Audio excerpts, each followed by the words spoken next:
यदि आप पर ग्रह नक्षत्रों की बुरी दशा चल रही है या आप संकटों से घिरे हैं। यह भी हो सकता है कि पिछले कई माह से आप समस्याओं से घिरे हुए हैं।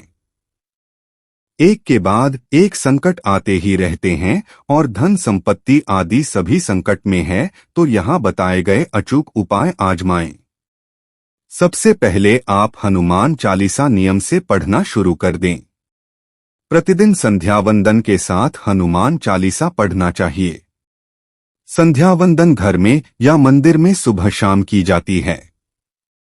पवित्र भावना और शांतिपूर्वक हनुमान चालीसा पढ़ने से हनुमान जी की कृपा प्राप्त होती है, जो हमें हर तरह की जानी अनजानी होनी अनहोनी से बचाती है। हनुमान चालीसा पढ़ने के बाद हनुमान जी की कपूर से आरती करें। 5 बार हनुमान जी को चोला चढ़ाएं तो तुरंत ही संकटों से मुक्ति मिल जाएगी। इसके अलावा प्रति मंगलवार या शनिवार को बड़ के पत्ते पर आटे का दिया जलाकर उसे हनुमान जी के मंदिर में रखाएं। ऐसा कम से कम 11 मंगलवार या शनिवार को करें। पानीदार एक नारियल लें और उसे अपने ऊपर से 21 बार वारें। वारने के बाद उसे किसी देवस्थान पर जाकर अग्नि में जला दें। ऐसा परिवार के जिस सदस्य पर संकट हो उसके ऊपर से वारें। उक्त उपाय किसी मंगलवार या शनिवार को करना चाहिए। 5 शनिवार ऐसा करने से जीवन में अचानक आए कष्ट से छुटकारा मिलेगा। यदि किसी सदस्य की सेहत खराब है तो उसके लिए यह उपाय उत्तम है। गाय, कुत्ते, चींटी और पक्षियों को भोजन खिलाएं। वृक्ष, चींटी, पक्षी, गाय, कुत्ता, कौवा, अशक्त मानव आदि प्राणियों के अन्नजल की व्यवस्था करने से इनकी हर तरह से दुआ मिलती है। इसे वेदों के पंचयज्ञ में से एक वैश्वदेव यज्ञ कर्म कहा गया है। यह सबसे बड़ा पुण्य माना गया है। प्रतिदिन कौवे या पक्षियों को दाना डालने से पितृ तृप्त होते हैं। प्रतिदिन चींटियों को दाना डालने से कर्ज और संकट से मुक्ति मिलती है। प्रतिदिन कुत्ते को रोटी खिलाने से आकस्मिक संकट दूर रहते हैं। प्रतिदिन गाय को रोटी खिलाने से आर्थिक संकट दूर होता है। एक तांबे के लोटे में जल लें और उसमें थोड़ा सा लाल चंदन मिला दें। उस पात्र को अपने सिरहाने रखकर रात को सो जाएं। प्रात उठकर सबसे पहले उस जल को तुलसी के पौधे में चढ़ा दें। ऐसा कुछ दिनों तक करें। धीरे धीरे आपकी परेशानी दूर होती जाएगी।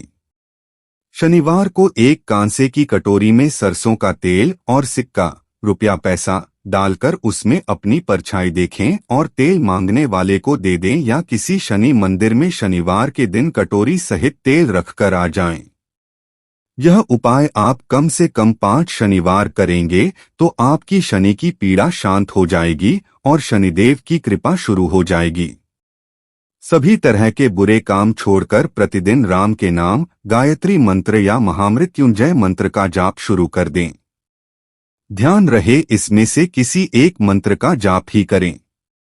यह जप आप सुबह या शाम को मंदिर में जाकर अच्छे से बैठकर ही करें।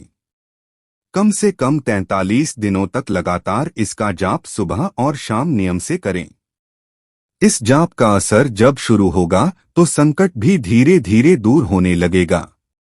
उक्त जाप के दौरान झूठ न बोलें, तामसिक भोजन न करें और किसी भी प्रकार का नशा न करें, अन्यथा इसके बुरे परिणाम भी हो सकते हैं। राम का नाम तो आप दिन भर जप सकते हैं। कलयुग में राम के नाम से बड़ा कोई उपाय नहीं। हिंदू धर्म में धूप देने और दीप जलाने का बहुत ज्यादा महत्व है।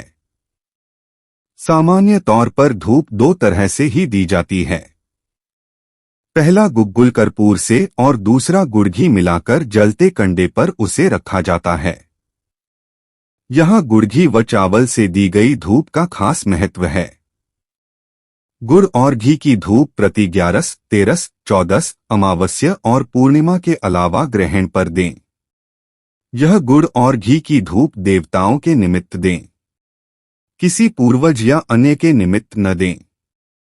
घर में रखें मछली घर, इसके लिए आप अपने घर में एक अलंकारिक फव्वारा रखें या एक मछली घर जिसमें 8 सुनहरी व 1 काली मछली हो रखें। इसको उत्तर या उत्तर पूर्व की ओर रखें। यदि कोई मछली मर जाए तो उसको निकालकर नई मछली लाकर उसमें डाल दें।